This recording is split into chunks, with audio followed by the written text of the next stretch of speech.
Við ætlum að tala kallmennsku á næstu mínútum. Já, kallmennsku í breyttum heimi.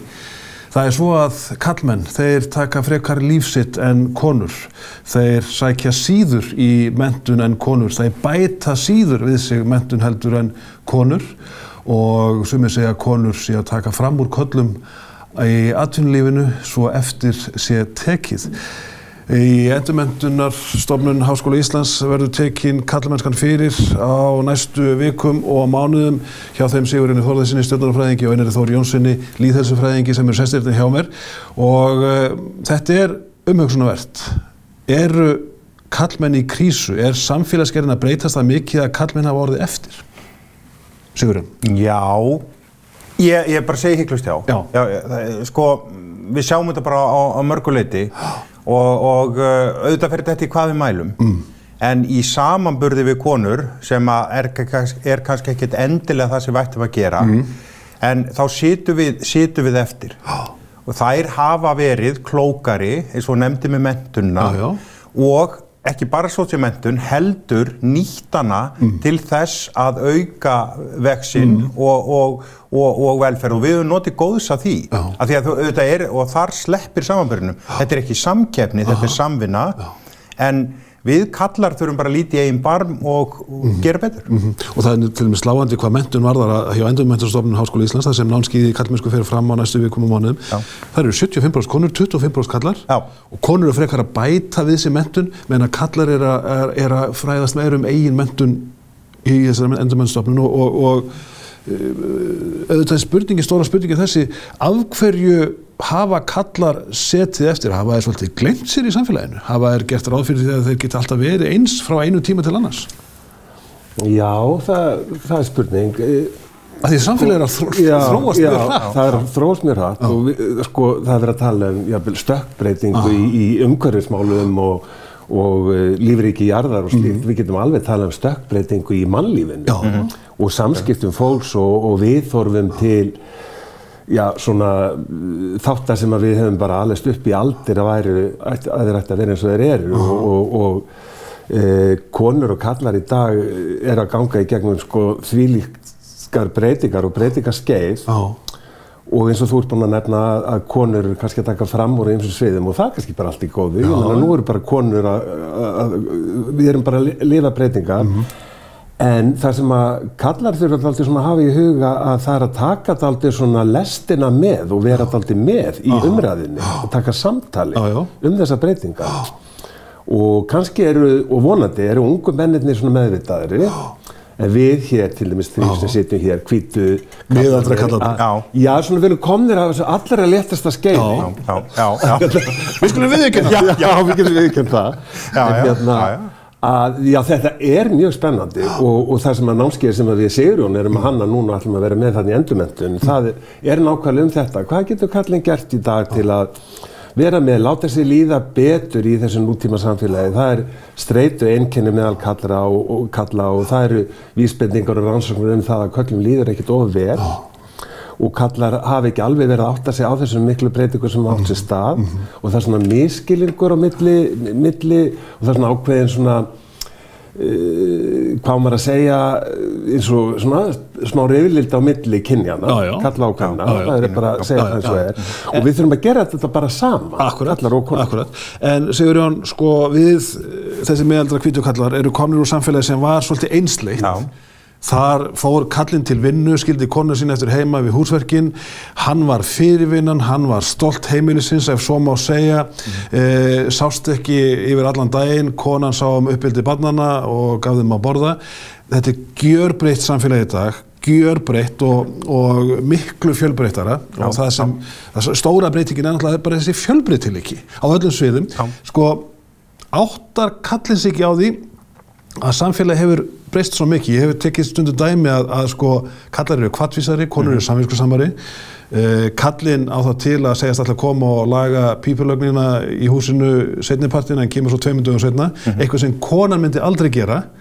Og við erum að kynnast samfélagi þar sem að konur eru að koma svo sterkar inn með sína samviskusemi að kallinn stendur svo litið gáttaður hjá. Kallinn á náttúrulega ekki von á þessu, það þarf að segja sko, það náttúrulega bara orðið meiri skilvirkni.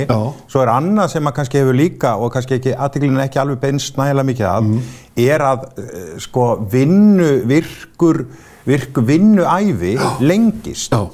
Og ég meina við erum hressari, ég meina við meðaldra kallin við erum hressir alveg, við skoðum gýr og það mikið eftir. Já, mikið eftir, algjörlega. Og ég meina heilsan betri, það öll statistíkin sína það og ég meina fólk segir 67 ára, maður hittir 67 ára, þú veist, ég komin á þann aldur að mér finnst ömmur sexy, skilju, og þær eru það, bullandi, og sko, en fólk sér fyrir sér, bæði konur og karlar að vinna til 70-75 ára á þess að hika. Þannig að þessi tími er lengri, en það þýðir það líka að við verðum að breyta til á leiðinni og tilenga okkur nýja hluti og ég tala nú ekki þegar þróunin er svona ör og við kallarnir höfum bara orðið svolítið eftir í þessu. En ein birtingarmyndin sko til dæmis í fjölmiðlum fyrir 20 árum var kannski ef til vill erfiðara að fá konur í sjónvarpsviðtöl vegna þess að þær voru samviskusamar þá eins og nú vildu kynna sér málið að þeir komið í viðtal, kallinn var tilbúin að koma í viðtal á þess að kynna sér nokkuð skapaðan hlut, bara lét vaða. Núna horfir kallmaðurinn á hverja konuna koma fram með mjög skýrum frambærilegum hætti, talar af fullkomnu viti, algjörlega inn í málum og það að verða til svona kynslóð nöldrandi kalla sem sitja röflandi hjá. Sko, upplifa þessa stóru breytingu á samfélaginu þar sem þeim finnst einhverjum kannski að konurnar sé að taka við af þeim. Þetta skapar nöldur. Já, en þetta, við tökum þetta jákvætt og jákvæða sálfræði sem við erum að kynna. Þessar jákvæðu leiðir sem við getum notað til að nýta okkur og verkefni til að láta okkur líða betur og auka vellíðan og auka velferð og að sko nöldrandi kallinn, sem finnst að vera komið númer 2. Þetta er ekki lengur númer 1. Þetta er svo spennandi, þetta tengist öllu sem hefur gerst á síðustu árum og áratugum, mannréttindabaráttan og jafnréttisbaráttan og á hvað stað við erum komin á svo mörgum sviðum. Og sko nöldrandi kallinn, ég held að hann bara þurfa að taka samtali hann þarf að taka samtali eins og við erum að segja hérna og hvaða ráð við Sigurjón höfum til þess að ég vona við séum ekki að fá bara einhverja miðaldra nöldrandi kalla á námskeið okkar heldur þetta séu kallar á öllum aldri. En ætlið að kenna þeim að taka þátt í breyttu samfélagi? Sko þetta með kallmennskuna og kvennmennskuna, ég veit ekki hvort við ætlum að fara út í það á námskeiðinu að skilgreina það eitthvað betur eða öðruvísi, skilgreina öðruvísi heldur, sko, í hverju kallmennska fólkin það kallmennskan að vera alltaf endalaust að takast á við tilverun og lífsetta mikilli kallmennsku eða ég ætla að takast á við líf mitt af svona góðri kvennmennsku. Ef við að tala um það líka, skilur, það eitthvað betra að vera kallmenn eða kvennmenni? Ég til mig sjálfur í hjónabandi við annan kall og að vera það í 30 ára. Ég hef fengið þær spurningar meira hérna árum áður, hver konan hjá ykkur? Akkurat. Hver konan? Og ég segi það engin kona í okkar sambandi. Það alltaf þessi díalógur, kall-kona. Já, og það það sem svo merkilegt og þetta að gerast alveg ótrúlega hjá unga fólkinu, þessi svona greining á hlutunum, hlutverkaskiptingunni, hver við erum. Kannski það söknuður að fyrir kallmennskunni að hverju stend ég fyrir. Ég skaffarinn, ég svona höfuð, ég tek ábyrgðina, svona allavega opinberlega út á við, heldur frekar nei, við erum að gera þetta saman og við erum saman í því að útbúa eða sviðsetja og stefna góðu lífi með velferð og vellíðan okkar allra. Er hólfa samfélagi kannski smá saman að hverfa kall, kona? Við sjáum þetta á klósettunum, þau eru að breytast. Já, ég meina, ég held að sé að hverfa, ég held að allavega ætti að hverfa og kannski bara sko nýja kallmennskan svo að þora að láta sig líða vel. Vera bara í takt við sjálfa sig og líta svo bara á að við erum að fást við verkefnin og þau eru betri, lausnir á verkefnum betri ef það er fjölbreytt. Það náttúrulega ekki að segja tegundir af fólki en gerðir af fólki. Að því staðalímyndin af kallinum sko vinnandi lengi, stressaður, með óbóðslega langa viðveru á vinnustafnum og gleyma helst heimilinu. Sko þessi gamla staðalímynd hún klárlega að breytast nú þegar. Já, og bara ætti að breytast náttúrulega, þú veist, og ég meina við höfum komið okkur upp allskins, ég meina Magga Pála kalla tíman milli 5 og 7 á daginn úlfatíma og ég sagði að væri skoðað að þá voru við, kannski vonandi breytast við vorum svolítið að vinna á þessum tíma, kallanir, og það var bara, við vitum alveg af hverju það var. Yfirvinna var dyggð. Já, og ekki bara það var bara gott að vera ekki heima á þessu tíma. Sleppaði vesenið? Já. Ég held að þetta hafi breyst með aðkomu kallaða heimilinu og velferð, barna og slíkt. Kallar elda, kallar vasku upp, kallar þvotta. Og kallar ekkert, yfirleitt ekkert með hærri laun og orðið en konur og allt það. Það meira alveg jafn mikið, en okkur konur til með sækja sem meiri menntun og okkur konur fara frekar á námskeiði endurmenntun, það fyrir utan vinnutíma. Hafa þær þá eitthvað frekar tækifæri til þess en kallar? Á hverju það þannig? Við getum alveg hugsað út frá þessum svona praktísku sjónarmiðum, hvað kallinn þá að gera annað. Hann bara að leika sér eitthvað starf annar staðar eða hvað? En kallar þurfa að taka þessa umræðu vellíðan og tilfinningar sínar og sína svona félagslega stöðu, félagslega samskipti, félagslega þáttöku í samfélaginu og við kallar, nú tala ég til kallar í samfélaginu, að við skulum vera með í því að skapa þessa framtíð. Konur eiga ekkert endilega búa hana til fyrir kallana. Kallarnir þurfa að vera með. Þetta rosalega mikilvægt að kallar móti þetta saman með konunum og konurnar með kallunum. Tölum aðeins eina stóra breytu í öllu þessu mengi, það MeToo-byltingin. Kallmenn eiga orðið erfitt með að átta sig á því hvað geta gert á vinnustöðum á þess að gera sig að fífli. Dónakallinn var jarðaður síðast í skaupinu fyrir áramót. Þetta erfiðleikum bundið? Auðvitað vita allir hver mörkin eru á milli kynferðislegra áreitni og eðlilegra samskipta. En kallinn einhvers staðar í óljósum myrkri þarna? Það virðist... Þetta viðkvæm umræða? Já, þetta viðkvæm umræða og kannski engin ekkert eitt rétt í þessu. En ég nú svo heppinn að einn af mínum vinnufélögum talsvert eldri Kall, og hann sagði mitt í umræðinni, hvaða rugl þetta? Leikreglurnar hafa ekkert breyst, það hefur alltaf þurft að biðja leyfi, vera kurteis og eiga í samskiptum. Það sem kannski að breytast að við samþykjum ekki lengur þá sem ekki virða þessar reglur. Og ég held að það sé svolítið kjarninn í þessar umræðu. Það hefur ekkert breyst. Góð samskipti eru góð samskipti. Og við þurfum að vera almennileg hvort við annað og ef við misbjóðum hvort öðru, þá eigum við að láta vita og við eigum að sýna fram á auðmýkt og við eigum að biðjast afsökunar og ef að fólk sátt við það, þá er það samþykja afsökunarbeiðnina. Af því við verum að halda áfram að þróa þessi samskipti. Og allt sem skapar vanlíðan á vinnustað, heimil og hvar sem það við verðum að finna grunninn í því, við verðum að finna rótin í því, að því að fólki á ekki að líða illa og reyndar alveg öfugt. Góður vinnustaður, og í mínu starfi ég nú svo heppinn að ég fæ að koma inn á marga vinnustaðir. Sömu vinnustöðum þar sem að vera að fást við einhver mál sagt við mig, þetta ekki allstaðar eitthvað? Og svarið nei. Sumstaðar þetta bara frábært. Fólki líður vel, þetta eru góðir vinnustaðir og það það því að fólk hefur unnið í þessu. En önnur umræða líka þessi að kallinn hefur ekki tekið mark á konunni fram til þessa.